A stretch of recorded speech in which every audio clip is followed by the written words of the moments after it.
So, according to biblical prophecy, there's a huge global test of loyalty coming, one that's going to divide the entire world into just two groups, and it all comes down to a single choice of allegiance.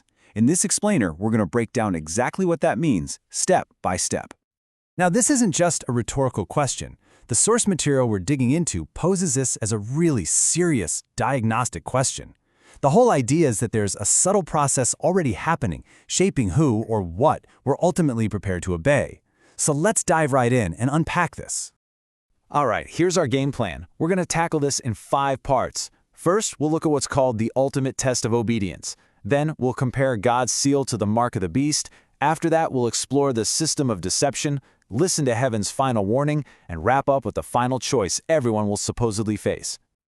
Okay, first up, obedience. You see, the core idea from our source is that obedience to God's law has always been the ultimate test of loyalty.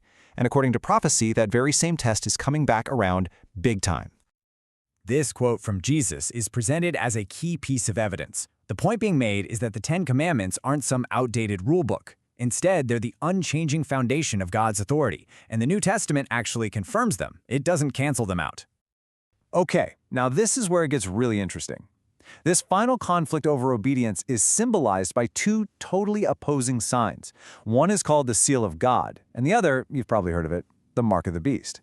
So let's break down what each one represents according to this interpretation. Think about it like this.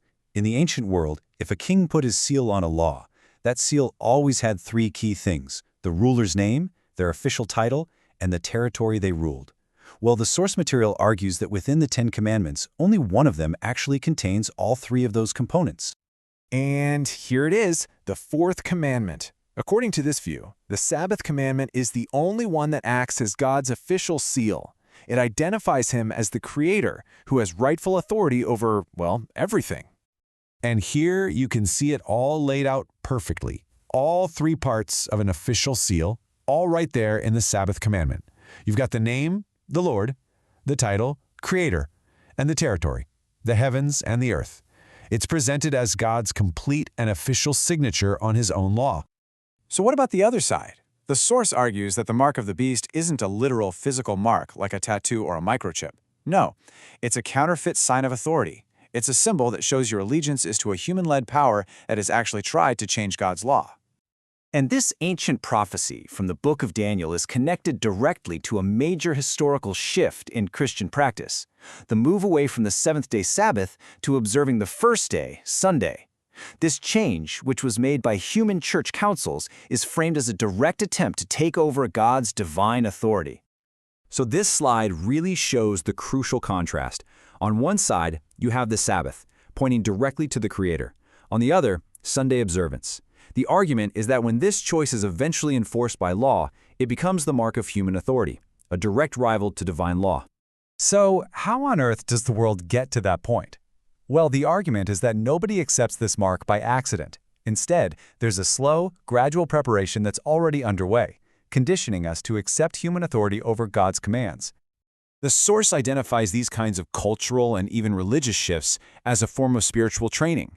You know, when right and wrong just become subjective, and God's law is seen as irrelevant or outdated, it becomes so much easier for people to accept a human-made standard in place of a divine one. But according to the book of Revelation, before this final choice is actually forced on anyone, God makes one last, urgent, and global appeal to every person on earth. It's described as the 3 angels' messages. These 3 messages in the book of Revelation act as a final sequential warning. First, it's a call to worship the Creator, which ties right back to the Sabbath, his seal. Second, a warning to get out of a system of religious confusion called Babylon. And third, a final dire warning: do not accept the mark. So what is this Babylon? In this context, it's not a literal city you can find on a map. It's a symbol for a worldwide religious system that has mixed pure biblical truth with human traditions and will eventually use the power of government to enforce its beliefs. You can really feel the urgency in this verse. It's framed as this loving, desperate call from God for his people to separate themselves, not from other people, never from people, but from a system of belief and worship that goes against his clear commandments. And this brings everything down to one final personal decision. All the prophecies, all the symbols, all the warnings, They all ultimately funnel down to a simple and incredibly direct test of allegiance. And this, right here, is the absolute core of the argument. The real issue isn't just about Saturday versus Sunday, it's about what those days represent.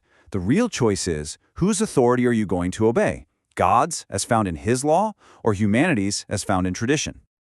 You know, the Apostle Paul made this principle so clear. Our practical obedience, what we actually do, reveals who our true master is. It's a timeless test of loyalty. So, in the middle of all this final chaos, how are God's faithful people identified? Well, according to the source, the book of Revelation gives a very specific two-part description. And this is it. This is the final identity. And notice, it's not a church name or a denomination. It's all about their character. They're the ones who keep the commandments of God, and they hold on to the faith of Jesus. So, to wrap this all up, the entire argument boils down to this.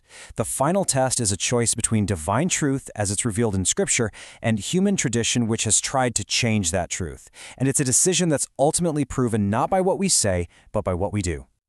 And so we end right where we began, with a question.